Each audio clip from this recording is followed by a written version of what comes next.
What is up, denizens of the interwebs? It's Arza Chats here, and it looks like the CEO over at Saber Interactive is having more things to say regarding the gaming industry. Specifically why so many AAA games seem to flop and so many of the AA or indie games are doing so well in comparison. And of course, it's such an obvious statement, it's a miracle that not everyone already knows that this is the option, especially because IGN seems to push back at his accusations. Now, sadly, they don't go into any of the discussions of DEI or other initiatives like that, but instead they talk about the actual core financial problem.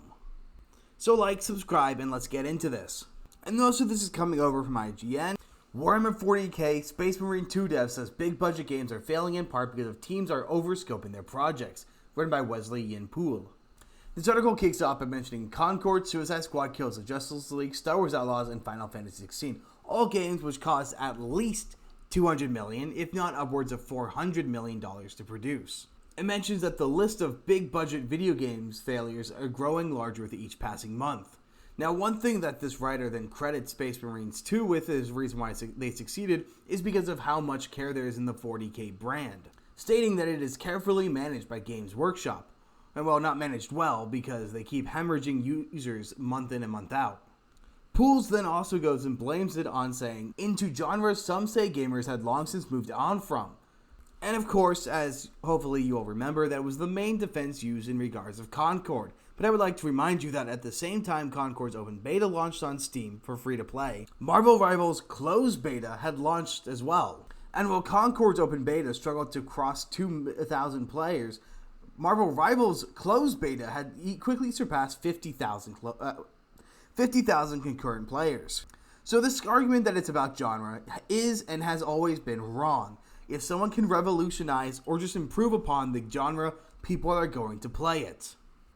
In a statement made by the Epic Games boss Tim Sweeney, he referred to the game industry as a generational change, which is that a lot of games are released with high budgets and they're not selling nearly as well as expected. And of course, that is a massive understatement when you look at games like Star Wars Outlaws or Concord. The article then continues that Willits, the developer over at Saber Interactives, had said that it isn't necessarily a AAA problem that AAA games take too long to develop and thus launch into already embedded genres. But instead that the problem is that they tend to overscope their games, which in turn means they fail to do one thing brilliantly. He explains this by pointing out that Saber Interactive's main goal was to make sure to nail the core combat and kept a handle on the scope of the game, making sure to pick one or two key things that they wanted to be great, such as the swarm mechanic and gunplay, instead of trying to reinvent the wheel at every turn.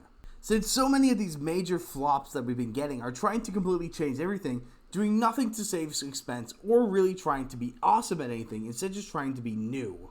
He continued on to say, it's not necessarily the genre that has moved on, because great games will always do well. And that goes straight back to Marvel Rivals. Marvel Rivals was a great game, and I'm waiting for it to get a full release, because it is a great game. It is a great hero shooter. It doesn't have politics in it. It is incredibly sharp gameplay. It's incredibly smooth, incredibly fast, and it feels better than OG Overwatch did. And while I think that it does have a bit of a strength with the brand coming in to help, I don't think the brand actually has that much of an impact other than getting people into the door. People are not going to stay just because of the Marvel theme. Well, it also continues on that we don't need to sell 4 million units to make it a success. In reference to Space Marine 2, the fact that the budget is small enough and manageable enough that they don't have to sell an egregious amount of units to be a successful game. There are many games, sadly, especially North American developers, where if you do not sell 5 million copies, you are a failure. Just look at Star Wars Outlaws. Not that that game would ever amass 5 million copies. Or something like Skull and Bones, which had a budget of $800 million. There was no way in hell they would ever make that back. He continues on, there are examples like that, and we do not want to be that business. We want to be a developer that focuses on core experience. When I think about my top games, they aren't games that reinvented the wheel, they're games that use the wheel incredibly well. Deus Ex, Mankind Divided, Dishonored, Bioshock 1, 2, and Infinite. Even the second Assassin's Creed games. None of these games did anything particularly revolutionary except where their story is concerned, because their stories were top-notch, and that's one of the few areas where you really should put effort into being revolutionary. Instead, the combat is kind of repetitive, it's kind of tied into a bunch of other kinds of games of similar genres, where it's just the shooter and powers. They might have put a bunch of more effort into stealth in some of these games, but the point is that these mechanics have been games for a really long time and were just improved upon for these specific titles. But they were not egregiously done. They were not done to extreme budgetary bloat. With the first of the Dishonored games having an estimated budget of only $25 million. And he continues on with his own example. Look at SnowRunner. Dude, SnowRunner is literally driving trucks through mud. That's it, I'm done. I just described the game. 15 million people played it because the experience is perfect. And that's really the important thing. It doesn't matter how complex or simple the game is. All that matters is someone going to play it. And are enough people going to play it that you're going to make your money back. And that's the argument that most people seem to ignore. They think that the modern audience might save them in a lot of cases, but even then, the budgets are still too high that even if they didn't piss off the general audience, they still would never make their money back. Look at Suicide Squad Kills the Justice League. While we don't have the confirmed budget of Suicide Squad Kills the Justice League, we know that after all things were said and done, Warner Bros. Was left with a deficit of $200 million, which of course is not at all a surprise. And of course, the game did sell. I mean, we do know that around 15,000 people did play it on Steam. But of course, that's all that played the game. And that is a depressingly low number of players when the game cost $200 million to make. And then of course, Poole tries to go in for a little gotcha, try and be like, look at us. We can completely disprove Saber's argument in 1 second because this is what shill media does. They hear a valid argument and they have to destroy the argument on a technicality because they can't actually handle the argument because they know the argument is true.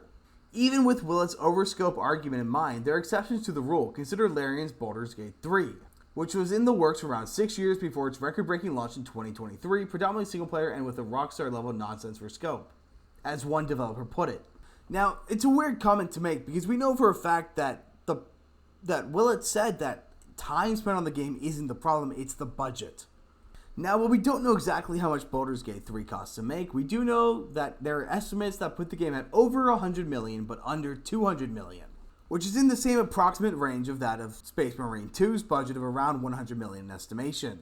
So of course that argument is absolutely nonsense, and also let's not forget that Larian didn't reinvent anything, they just massively improved upon the player choice of turn-based combat. And that leads me over to this article from That Park Place, where they just expand upon a bit more of that article from IGN. The important part about this article is that John Ovchenko goes in to mention the fact that he did not touch on the woke factor whatsoever, and that it cannot be ignored when you look at just how big Sweet Baby Ink Detected is, with, as of the time of this being written, at 446,000 subscribers. He also mentions that supposed comment from the CEO of Saber Interactive that had been left on Asmongold's channel, which did in fact mention how DEI was heavily implicated in the success and failure of various different games. But that's pretty much all there is to the story. It just is a whole other thing of journalists being told exactly what's wrong with the industry and then coping and lying to us about what is actually going on.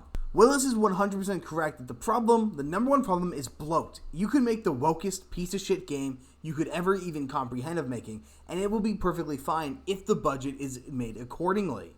If you only make $20 million on a game that costs $10 million to make, you're fine. But if you make $20 million on a game that costs $200 million, you're in a whole bunch of shit. It's all about perspective. The wokest game is perfectly fine as long as it is made to a budget that matches the audience and not made to a non-existent, tailored, modern audience. No one's saying that these games can't be made. The type of games that we don't want to play, you can make them. There's nothing wrong with going out and making them if you think you'll play them. But the problem is, the majority of people aren't going to play the games, but the studios are refusing to accept that. They think anyone will just consume whatever slop they're fed. When in reality, no one wants it, and you're just creating a market that isn't there, and you're wasting so much money. And that's taking money away from good products. And then, of course, it's just typical fashion that the journalists have to go and they have to cope and they have to seethe and complain about the fact that the whataboutism. What about Baldur's Gate? Clearly that breaks the rule. Baldur's Gate was an expensive game. It was a really innovative game. But the thing is, Baldur's Gate didn't reinvent anything. They just massively improved on what was already there. And Baldur's Gate had a comparable budget to that of Warhammer. And yeah, sure, Baldur's Gate took longer to produce, but it's explicitly, as Willis said, the time spent to produce the game isn't the problem. So the IGN coping is just completely pointless. But with the fact that we just had DEI loss after loss after loss, and these significantly more based games are doing incredibly well, like Space Marine 2, do you think this means we're going to finally get some reform in the game industry? Do you think these people are going to stop lying to us and actually just accept the truth for what it is, the truth? And do you think we're finally going to start getting good games again on the regular basis? Let me know down in the comments, and I will see you guys on the next one.